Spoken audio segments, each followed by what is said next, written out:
മധുരൻ രാജയ്ക്ക് ശേഷം മമ്മൂക്ക വൈശാഖ് കോംബോയിൽ വന്നിട്ടുള്ള ടർബോ എന്ന സിനിമയെ കുറിച്ചിട്ടാണ് ഈ ഒരു video. So let's get started. ഫ്രോഡുലൻ്റായിട്ട് നടക്കുന്നൊരു ഇവൻറ്റിനെ ബേസ് ചെയ്തിട്ടാണ് ഈ സിനിമ കഥ പറഞ്ഞ് പോകുന്നത്.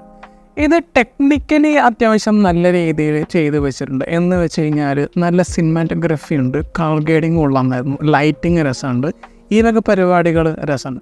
ആക്ഷൻ സെഗ്മെൻറ്റ്സൊക്കെ അത്യാവശ്യം കണ്ടിരിക്കാവുന്ന സെറ്റപ്പിലൊക്കെ ചെയ്ത് വെച്ചിട്ടുണ്ട്. നല്ലൊരു എൻ്റർടൈനിങ് സംഭവം അതിലൊക്കെ തോന്നിയിരുന്നു. ഷോട്ടുകളൊക്കെ നന്നായിട്ട് തന്നെ ചെയ്തു. ഒരു ആക്ഷൻ ചെയ്യുമ്പോഴത്തേക്കും ഓവറായി അല്ലെങ്കിൽ അങ്ങനത്തെ ഒരു സെറ്റപ്പ് ഒന്നും ഇല്ലാണ്ട് നീറ്റായിട്ട് ആ വക കാര്യങ്ങളിൽ ചെയ്ത് വെച്ചിട്ടുണ്ട്. ക്രിസ്റ്റോ സൈനർ അദ്ദേഹത്തിൻ്റെ 100% തന്നെ മ്യൂസിക്കിൻ്റെ കാര്യത്തിൽ ഈ സിനിമയ്ക്ക് കൊടുത്തു. ബാക്ക്ഗ്രൗണ്ട് സ്കോറൊക്കെ നല്ല രസമായിരുന്നു.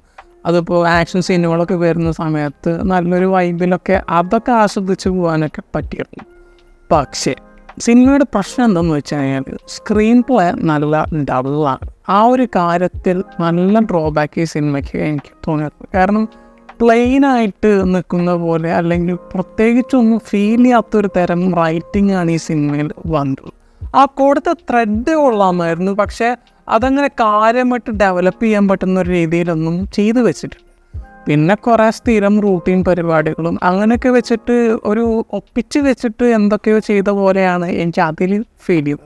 ബാക്കി എന്തു കാര്യങ്ങളാണെങ്കിലും ഞാൻ സഹിക്കും, പക്ഷേ രാജ് പി ഷെട്ടിയെ കൊണ്ടുവന്നിട്ട് എന്തോ പരിവാക്കി വെച്ചിട്ടുണ്ട്. കാരണം ഒരു ടിപ്പിക്കൽ വില്ലൻ ആൻഡ് കന്നഡയിൽ അത്യാവശ്യത്തിന് നല്ല ഫിലിംസ് ചെയ്യുന്ന ഒരു ആർട്ടിസ്റ്റാണ്. അപ്പോൾ അവിടെ അത് ചെയ്താൽ പോരെ, എന്തിനാ ഇങ്ങോട്ട് വന്നേ എന്നായിരുന്നു ഞാൻ ആലോചിച്ച്. പോരാ, ഭയങ്കര അൺഡിസേർവിങ് ആയിട്ട് തോന്നിയൊരു റോളായിരുന്നു അത്. ഇപ്പോൾ രാജ് ബി ഷെട്ടിയുടെ മാത്രമല്ല, സുനിലിനെയും കൊണ്ടുവന്നപ്പോൾ എനിക്ക് അങ്ങനത്തെ ഒരു ഫീൽ ഉണ്ടായിരുന്നു. മീൻസ് ഇത്തരം റോളുകൾ ചെയ്യാൻ വേണ്ടി ഇവിടുന്ന് ആർട്ടിസ്റ്റുകളെ കിട്ടില്ല. അതൊന്നും പോരാഞ്ഞിട്ട് പുറത്തുനിന്ന് ആർട്ടിസ്റ്റുകളെ കൊണ്ടുവന്നിട്ട് അവരെ ഈ പരിവാക്കി വെച്ചിട്ടുണ്ട്. അയ്യോ, കാണുമ്പോൾ തന്നെ ഭയങ്കര സങ്കടമായിരുന്നു അതൊക്കെ കണ്ടിട്ട്. സാധാരണ വൈശാഖിനൊരു ആവറേജ് ലെവലിലുള്ള സ്ക്രിപ്റ്റ് കിട്ടിയാൽ പോലും അദ്ദേഹത്തിൻ്റെ ബാക്കിയുള്ള പരിപാടികൾ വെച്ചിട്ട് ആ സിനിമയെ അറ്റ്ലീസ്റ്റ് ഒരു വാച്ചബിൾ രീതിയിലെങ്കിലും എത്തിക്കാൻ അദ്ദേഹം നോക്കും. ഇപ്പം നേരത്തെ പറഞ്ഞ പോലെ മ്യൂസിക്കും സിനിമാറ്റോഗ്രഫിയും ആക്ഷനും എഡിറ്റിങ്ങും ഈ വക സംഭവങ്ങളൊക്കെ വെച്ചിട്ട് അദ്ദേഹം ഒരു കുഴപ്പമില്ലാത്ത രീതിയിലെങ്കിലും ആ സിനിമയെ എത്തിക്കാൻ ശ്രമിക്കും. പക്ഷേ ഒരു ലിമിറ്റും ഉണ്ടല്ലോ.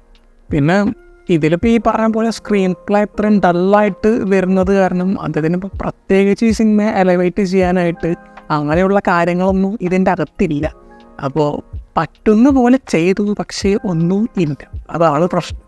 അപ്പോൾ മൊത്തത്തിൽ പറയുമ്പോൾ എനിക്ക് തീരെ വർക്കാവാത്തൊരു ഫിലിമായിട്ടാണ് ടർബോ തോന്നിയത്. ഓക്കെ, അപ്പോൾ മറ്റൊരു വീഡിയോ ആയിട്ട് പിന്നെ വരാം. Bye guys.